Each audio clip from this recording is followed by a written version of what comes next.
గోరంట బుచ్చయ్య చౌదరి గారు నిన్న press meet పెట్టి, జగన్ నీ తల నరకొచ్చు కదా, నీ తలని నరకొచ్చు కదా, నీ తల లేకుండా చేయొచ్చు కదా, నీలాంటి వాళ్ళు ప్రజాస్వామ్యానికి ఉపయోగమా, అసలు నీలాగా మాట్లాడే వాళ్ళని తల లేకుండా చెయ్యాలి.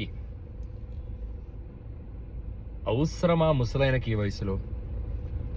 ఎన్టీ రామారావు మనిషివని చంద్రబాబు నాయుడు గారు నిన్ను ఎన్నో దశాబ్దాలు దూరం పెట్టారు. ఈ రోజు కూడా నీ ముఖం కూడా చూడరు. ఏదో కులస్తుడివని, సీనియర్ పొలిటీషియన్ అని నీకు మర్యాద ఇస్తారు ఆయన. ఆ ఆవేశం ఎందుకండి?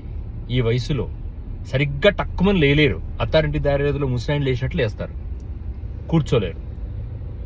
ప్రతిపక్ష నేతను అంటే వాళ్ళని రెచ్చగొట్టి వాళ్ళు ఏదైనా తిడితే, చూసారా అధికారంలో ఉన్న మమ్మల్ని తిడుతున్నారు అంటే, వైసీపీ నాయకులను గిల్లితే గిల్లించుకుంటారు, కొరికితే కొరికించుకుంటారు అని ఇలా అనుకొని మీరు ప్రజాస్వామ్యానికి విఘాతం కలిగిస్తుంది మీరు.